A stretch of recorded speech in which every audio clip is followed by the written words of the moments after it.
நாம் விளங்கிக் கொள்ள வேண்டும்.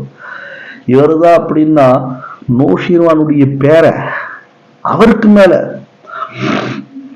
ஒவ்வொரு தடவை கட்டளை இட்டாப்ல அவருடைய அரசவையில, எனக்கு பிடித்த மீன் யார் கொண்டு வருவார்களோ அவர்களுக்கு நான் நன்கொடை வழங்குவேன் என்று சொல்லும் பொழுது ஒருத்தர் மீனை கொண்டு வர்றார், வித்தியாசமான மீன். நாம் எதை பார்த்து கொண்டிருந்தோம்? வித்தியாசமான மீன் ஒருத்தர் கொண்டு வந்துட்டாரு. அந்த வித்தியாசமான மீனை வாங்கிட்டு 4000 தீனார் கொடுக்குறாரு. 4000 தீனார் எவ்வளவு தெரியுமாங்க? இந்த காலத்துல 80 லட்சம். ஒருத்தர் நன்கொடை 80 லட்சமா கொடுப்பான் அன்பளிப்பு. கொஞ்சம் யோசிச்சு பாருங்க. அரசர் ஹிஸ்ரு பர்வேஸ் அவருடைய பேரு. 4000 தீனார் கொடுத்த உடனே பக்கத்திலேயே பர்வீன் பானு, யாரு? அந்த ஹிஸ்ரு பர்வேஸுடைய மனைவி. பொதுவாகவே பெண்களுக்கு கொடுக்கக்கூடிய தன்மை இருக்காது, சேர்த்து சேர்த்து வைப்பாங்களே தவிர அவங்களும் பயன்படுத்திக்க மாட்டாங்க. அது வீணாக்கி குப்பையில கூட போடுவாங்களே தவிர, ஆனால் அல்லாஹ்வுடைய பேரால யாருக்காவது கொடுக்கலான்னு வருமானா இந்த காலத்து பெண்களுக்கு சந்தேகம்தான். இதுல நல்ல நல்ல கணவர் கூட ஃபெயில் ஆயிடுறான். சொல்லி சொல்லி சொல்லி மோதி மோதி மோதி கணவருக்கு பிபி கூடியது தெரியுமா?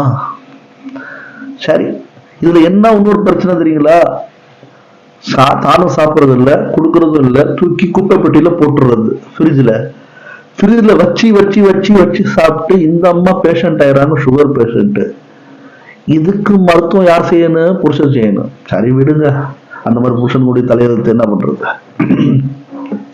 சரி, இப்ப அந்த பர்வீன் என்ன பண்ணிட்டாப்புல, அறிவு இருக்கான்னு கேட்டாப்புல காதுல. யார்கிட்ட?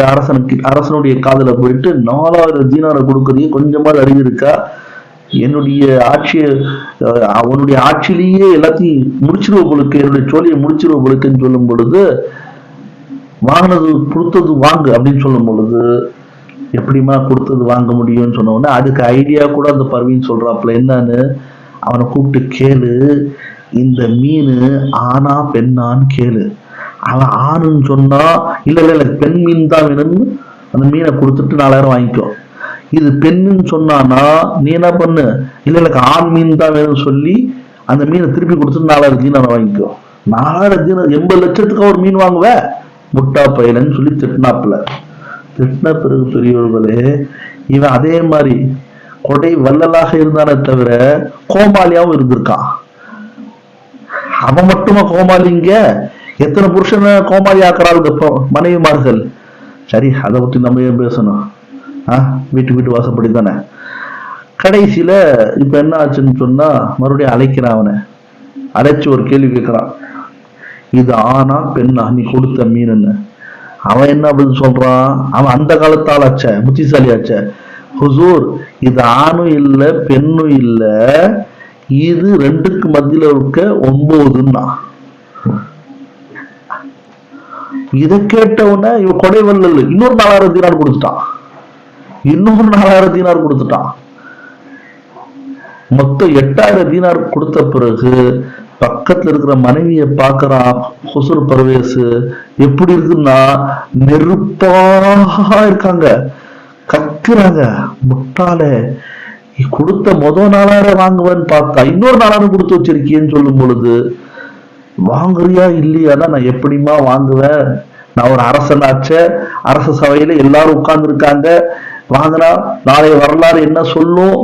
உன முட்டாள் தான் சொல்லும் அப்படின்னு அந்த மனைவி பேச பேச பேச. ஏன்னா எந்த மனைவியும் இந்த பேசுற மனைவி திருந்ததா சரித்திரமே கிடையாதுங்க. ஆனா அந்த கணவர் எப்படி இருப்பான் தெரியுமா?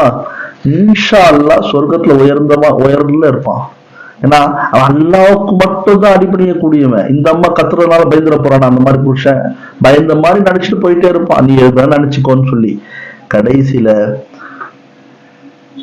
இந்த நிகழ்வு நடந்துட்டே இருக்குது. 8000 தீனாருடன் அந்த வந்தவர் போறாரு. ஒரே ஒரு தீனார் கீழே விழுந்துருச்சு. ஒரு தீனார் கீழே விழுந்தவுடன் உடனே மனைவிக்கு ஒரு ஐடியா கிடைத்தது.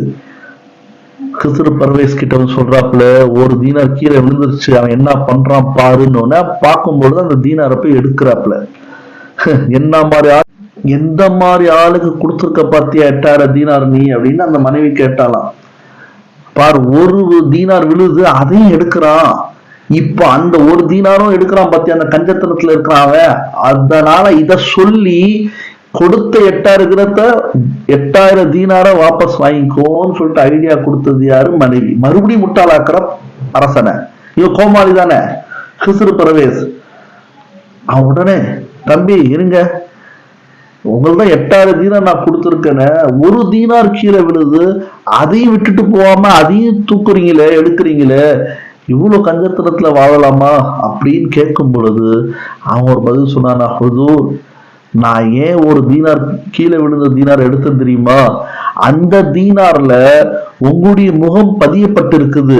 8000 தீனார் கொடுத்த வள்ளலுடைய முகம் கீழே விழலாமா, விழுந்தா எடுக்காம இருக்கலாமா என்பதற்காக எடுத்தேன்னு சொன்ன உடனே இந்த கோமாளி கிசுர் பர்வேஸ் ஏற்கனவே கொடை வள்ளல் இன்னொரு 4000 தீனார் கொடுறான்னு சொல்லிட்டான். மொத்தம் 12000 தீனார் கொடுத்த பிறகு மனைவிய பாக்குறா. மனைவி சொன்னா, இனிமே என் வீட்டுக்கே வராது, உனக்கு தலாக்குன்ட்டா. அந்த அளவுக்கும் இங்க சொல்லக்கூடிய நோக்கம் ஒன்றே ஒன்றுதான் பெரியோர்களே, சோதர்களே, மாற்று